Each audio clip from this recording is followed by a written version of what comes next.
Hello students, I am your English teacher.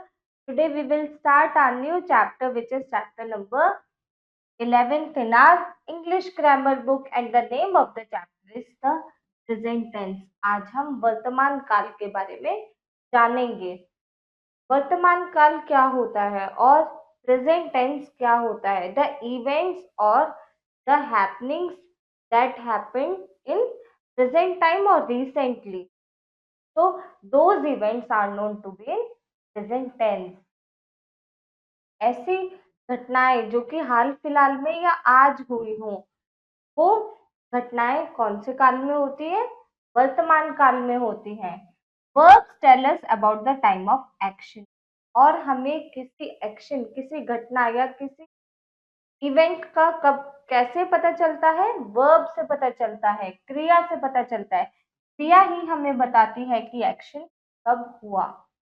Tenses are of three types. Tense जो काल है वो कितने तरह के होते हैं? तीन तरह के होते हैं। फर्स्ट प्रेजेंट विच इज वर्तमान काल, नेक्स्ट पास्ट विच इज भूतकाल, and the last is or the third one is future, भविष्य काल. So there are three types of tenses. The first one is present tense, the second one is past tense, and the third one is or the last one is future tense. The verbs that tell us about actions that take place regularly are in the simple present tense. जो actions daily के होते हैं वो कौन से काल में बताए जाते हैं और कौन से टेंस में बताए जाते हैं? वो सारे एक्शन ही प्रेजेंट टेंस में बताए जाते हैं। Like I go to school daily, मैं रोजाना विद्यालय जाता हूँ। आई ईट और I have my breakfast at 8:30 AM, मैं 8:30 बजे तक या 8:30 के आसपास अपना नाश्ता कर लेता हूँ। I go for a walk in the evening, मैं शाम के समय में वॉक करने जाती हूँ। और I love gardening, I love watering the plants, मुझे पौधों को पानी देना अच्छा लगता है। So the actions that happen regularly or on daily basis are always in present tense. Study the following sentences carefully. नीचे दिए गए वाक्यों को ध्यानपूर्वक पढ़ें। I write a letter, मैं लेटर लिखता हूँ, मैं पत्र लिखता हूँ, डेली लिखता हूँ। I wrote a letter yesterday, मैंने कल पत्र लिखा था। I will write a letter tomorrow, मैं कल पत्र लिखूंगा। इन सेंटेंस 1 पहले वाक्य में the verb write tells us that I write a letter in present time, क्या बताता है कि वर्तमान समय में ही पत्र लिखा है। तो ये वर्तमान काल हुआ। कौन सा? The first one. Next in sentence 2 दूसरे वाक्य में the verb wrote tells us that I wrote a letter, मैंने पत्र लिखा था। कब? भूतकाल में। तो it is in past tense, तो ये भूतकाल में हुआ। किससे पता चला? क्रिया से पता चला, वर्ब से पता चला। नेक्स्ट इन सेंटेंस 3 तीसरे वाक्य में द वर्ब विल राइट, जो वर्ब है, क्रिया है, कौन सी? लिखूंगा, क्या बताती है? I will write a letter in future tense, कि ये भविष्य काल है। कौन सा? The third one.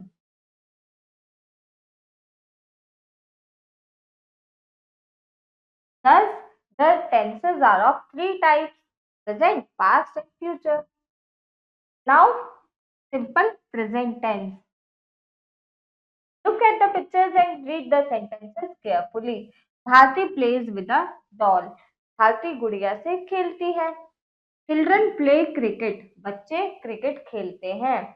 तो both the sentences are in simple present tense. क्यों? क्योंकि ये एक्शन डेली होते हैं और लगातार होते हैं। इन सेंटेंस 1 पहले वाक्य में which was Bharti plays with a doll, Bharti गुड़िया से खेलती है। द सब्जेक्ट भारती, जो सब्जेक्ट है Bharti is in singular, single है, अकेले भारती की ही बात की है।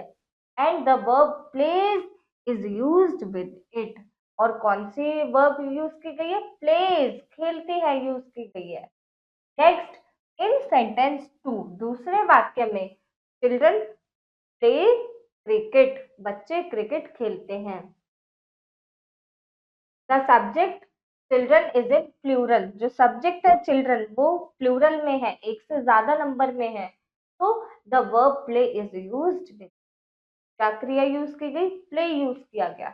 तो पॉइंट्स टू रिमेंबर, ध्यान रखने वाले पॉइंट्स, वी एड एस और ई एस, एस और ई एस क्रिया में हम कब जोड़ते हैं? जब थर्ड पर्सन सिंगुलर प्रोनाउंस हो, जब third person, first, second, third, speaker, listener and the person whom we are talking, the speaker and the listener. So when the third person is in singular number, जब तीसरा person, तीसरा इंसान जो हो एक वचन हो, जैसे he, she, it, और कोई भी सिंगुलर नाउन हो जैसे कि अमन, अंकुर, मारिया, पायल, तो उनके साथ हम क्या यूज करते हैं? एस या ई एस यूज करते हैं।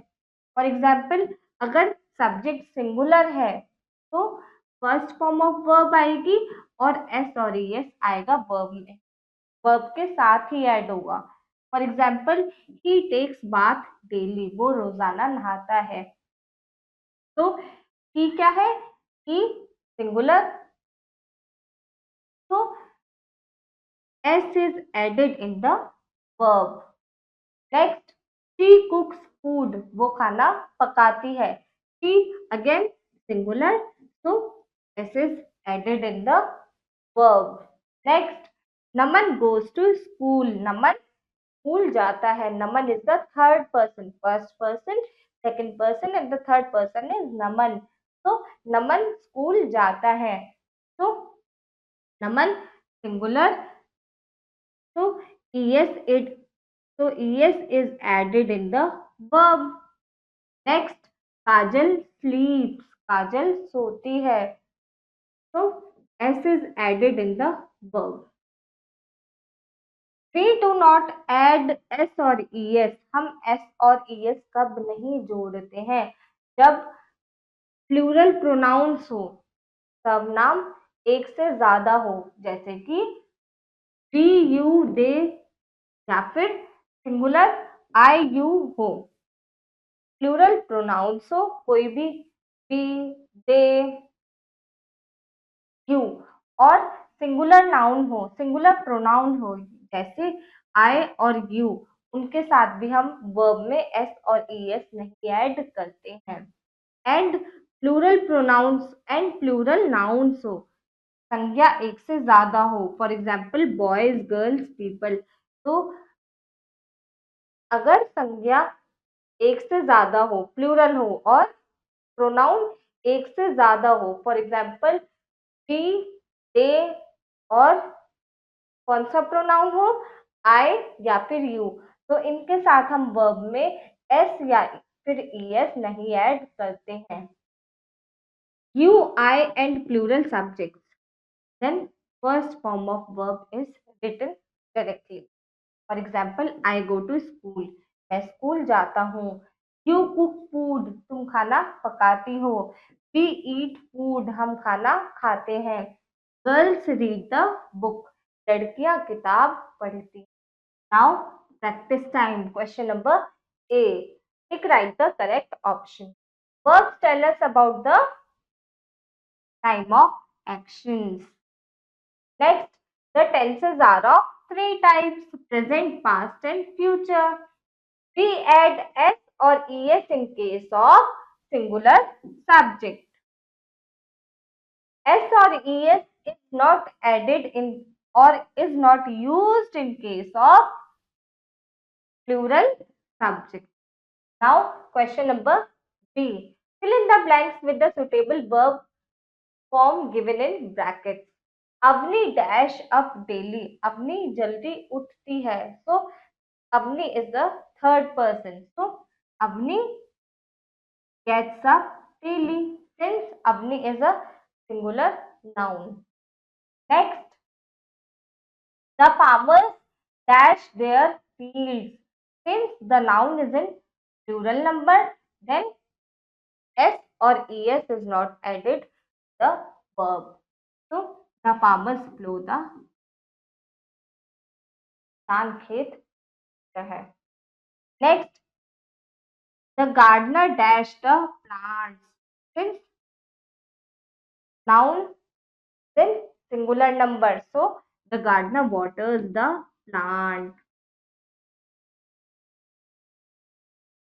Since the noun is in singular number, then s or es will be added to the verb. Next, 2 and 2 dash 4. 2 and 2 make 4. Since 2 and 2 are numbers which are in plural, then s or es will not be added to the verb. Next, the sun, again singular, so s or es will be added to the verb. The sun rises in the east. सूर्य पूरब दिशा से उगता है. Next, day, plural subject, then the verb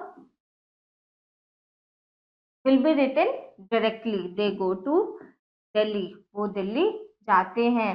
Next, Kajal and Payal. Since the nouns are in plural number, so s or es will not be added to the verb.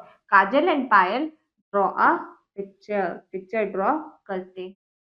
Next, points to remember. याद रखने वाले बिंदु. We do not add s or es in case of negative sentence. Negative sentences में हम S और ES verbs में add नहीं करते हैं. We use does not with singular subjects and do not with plural subjects and the first form of the verb. हम does not किसके साथ यूज करते हैं? When the subject is in singular number, और do not when the subject is in plural number. So the format will be like singular subject plus does not plus first form of the verb. Next, plural subject plus do not plus first form of the verb. For example, he does not write an essay. Since the subject is in singular number, so does not is written here. Next, I do not eat food. Since though I is a singular subject, but with I we use do not. I do not eat food. Next, they do not go to Mumbai. Since the subject is in plural number, so do not will be used. Next, boys do not make a noise. Since the subject is in plural number, so do not will be. In case of interrogative sentences, we use does or do before the subject and first form of the verb after the subject.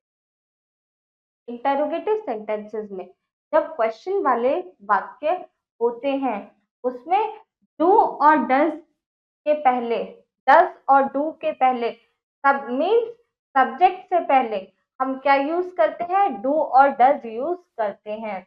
और subject के बाद means before the subject do और does is used and after the subject the proper verb is do or does before the subject and the proper verb after the subject and the rest part. We put question mark at the end of interrogative sentences. We have understood that in interrogative sentences, in question sentences, we use question mark in the end. For example, does he write an essay? The subject in the middle and before the subject does or do and after the subject the proper verb. In the second sentence, subject is in the middle and do or does before the subject and the proper verb after the subject. Do I eat food? क्या मैं खाना खाती हूँ? Does he write an essay? क्या वो एक निबंध लिखता है या क्या वो निबंध लिखता है? Do they go to Mumbai? क्या वो मुंबई जाते हैं? Do boys make a noise? क्या लड़के शोर मचाते हैं। So now fill in the blanks with the suitable form of verbs given in brackets. Raman dash not brush his teeth. Since Raman is a third person, so Raman does not brush his. Next, Naman and Aman dash not take bath daily. Since Naman and Aman plural subject, so with plural subject we use do. So Naman and Aman do not take bath daily. Next, the students do not plural subject dash on the road, run on the road. Since with plural subject we do not use s or es the verb. Now the next three sentences you will do in homework. Now present continuous time और present continuous tense, ऐसा tense जो कि वर्तमान में हो रहा हो, ऐसा कार्य जो कि वर्तमान में चल रहा हो, that tense is present continuous tense. We use the present continuous tense to talk about an action that is still going on at the time of speaking. बोलते समय चल रहा हो, so that tense is present continuous tense. We use is and add ing to the main verb with the pronouns. Singular pronouns के साथ हम is use करते हैं और मेन वर्ब में मुख्य क्रिया में आईएनजी जोड़ते हैं. He she it and singular nouns Aman Ankur Latika. कौन कौन से singular nouns? He she it और अमन अंकुर लतिका. अगर इन्हें रैपर करना हो तो इज यूज करेंगे और वर्ब में मेन वर्ब में आईएनजी ऐड करेंगे. Next, we use am and add ing to the main verb with only I के साथ we always use am and with main verb use ing. Next, we use are and add ing to the main verb with you. Plural nouns we use they and plural nouns boys. कोई भी plural nouns हो या कोई भी plural pronounce हो, उनके साथ हम आर यूज करते हैं और मेन वर्ब में मुख्य क्रिया में हम आईएनजी लगा देते. फॉर एग्जाम्पल, अगर सब्जेक्ट सिंगुलर हो तो आई इज यूज होता है और वर्ब में आईएनजी जुड़ता है. आई के साथ एम यूज होता है और वर्ब में आईएनजी ऐड होगा. प्लूरल सब्जेक्ट हो अगर तो आर आएगा और आर के साथ first form of verb with ING आएगी. For example, I am going to school. मैं स्कूल जा रहा हूँ. He is reading a book. वह किताब पढ़ रहा है. They are sitting. वो बैठ रहे हैं. They are playing. वो खेल रहे हैं. Now question number D. Fill in the blanks with the present continuous tense is and are forms of the verbs given in brackets. The hunter kill मारता है is killing a lion. जो शिकारी है वो शेर को मार रहा है. Next, a cat dash a mouse is chasing a mouse. बिल्ली चूहे का पीछा कर रही है. Mother dash her sons. Mother is calling her sons. माँ अपने बच्चों को कॉल कर रही है या बुला रही है. I dash in the park. I am walking in the park. मैं पार्क में वॉक कर रहा हूँ. With I we always use am. Next, the next sentences or the next 4 sentences you will do in homework. In case of negative sentences, जब वाक्य negative हो, we use not with is, am, are and then the first form of verb ing. Subject क्या format रहता है? Subject आता है, फिर helping verb आती है is, am, are according to the subject, फिर नॉट आता है, नहीं आता है, फिर first form of verb ing जुड़कर आती है. For example, I am not going to school. मैं स्कूल नहीं जा रहा हूँ. He is not playing. वो खेल नहीं रहा है. They are not eating food. वो खाना नहीं खा रहे. In case of interrogative sentences, जब वाक्य क्वेश्चन वाला हो, we use is, M, are. Helping verb कब यूज करते हैं? सब्जेक्ट के पहले हेल्पिंग वर्ब यूज करते हैं और सब्जेक्ट के बाद first form of verb ING के साथ यूज करते हैं. और क्वेश्चन मार्क लगाते हैं इंटरोगेटिव सेंटेंसेस। क्वेश्चन वाले वाक्य में हम क्वेश्चन मार्क लगाते हैं अंत में। फॉर्मेट क्या होता है, हेल्पिंग वर्ब, सब्जेक्ट आता है, verb first form of verb plus ING plus the rest subject. For example, am I going to school, क्या मैं स्कूल जा रही हूँ। Next, is he drawing a picture, क्या वो पिक्चर बना रहा है। आर दे स्लीपिंग, क्या वो सो रहे हैं। आर स्टूडेंट्स डूइंग होमवर्क, क्या विद्यार्थी गृह कार्य कर रहे हैं। तो these are questions and question mark is there in the end of every question. Now question number E. Fill in the blanks with ism or are. Is used with singular noun or pronoun. Am is used with only I, and are is used with plural nouns or plural pronouns. So I am working hard. मैं मेहनत कर रहा हूँ. The teacher, since the teacher singular subject, so is teaching in the class, teacher कक्षा में पढ़ा रहा है। People dash sitting under the tree, since the subject is in plural number, so are. Now the next sentences you will do in homework. Points to remember. We use was and were in past continuous tense. कोई क्रिया, कोई घटना अगर भूतकाल में घटित हुई है और वो चल रही है तो उसके साथ हम क्या यूज करते हैं, वॉज और वर यूज करते हैं। वॉज सिंगुलर सब्जेक्ट के साथ यूज किया जाता है, चाहे वो आई, ही, शी, इट उनके साथ भी, और कोई भी सिंगुलर सब्जेक्ट के साथ यूज किया जाता है, और वर्ब की फर्स्ट फॉर्म के साथ आईएनजी जुड़ता है बाद में। Next, we use were, were किनके साथ यूज होता है, when the subject is in plural और क्या हो, वी यू दे हो, तो उनके साथ वर ऐड होता है और फर्स्ट फॉर्म ऑफ वर्ब के साथ आईएनजी जुड़ता है। Next, remaining all the rules of the present continuous tense are the same in the past continuous tense. और जो नियम है प्रेजेंट कॉन्टिन्यूअस टेंस के वो पास्ट कॉन्टिन्यूअस टेंस में सेम होते हैं। For example, I was playing, मैं खेल रहा था, मैं खेल नहीं रहा था। वॉज आई प्लेइंग, क्या मैं खेल रहा था। ही वॉज रीडिंग, वो पढ़ रहा था। वॉज ही रीडिंग, क्या वो पढ़ रहा था। ही वॉज नॉट रीडिंग, नहीं वो पढ़ नहीं रहा था। वी वर ईटिंग, हम खा रहे थे, हम खा नहीं रहे थे। क्या हम खा रहे थे, क्या अनुज सो रहा था। Next question number F, fill in the blanks with was और वर। वॉज और वर यूज करते हुए फिलअप पूरे करें। Aman, Aman singular subject, so was. Aman was crying, Aman रो रहा था। Next, with I we always use was. I was brushing teeth.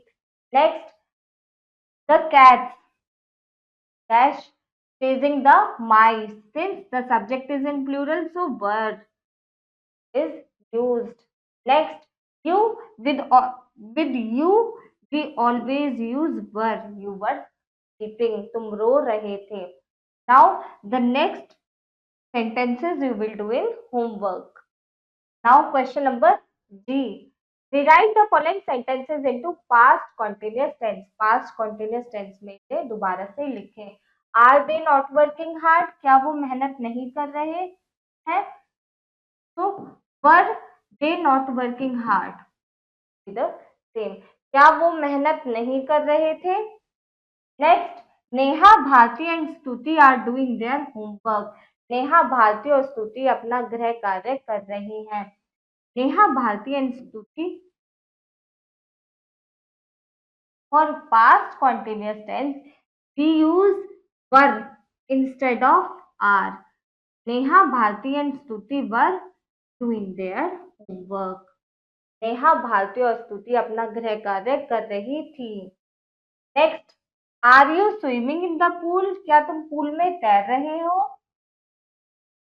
In past continuous tense we will use were. Were you swimming in the pool? क्या तुम pool में तैर रहे थे? Now the next parts you will do in homework. Now question number H. Study the following sentences and write P for past tense, write P for present tense and PT for past tense. अगर वाक्य वर्तमान काल में है तो P लिखें, भूतकाल में है तो PT लिखें। और वर्तमान और भूतकाल का पता क्रिया से चलेगा, वर्ब से चलेगा। आर तो present tense, was past tense, was past tense, are present tense, sweeps present tense, and the last is again present tense.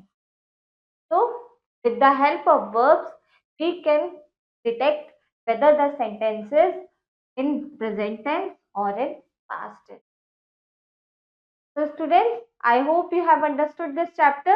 Now we will meet in our next class. Thank you.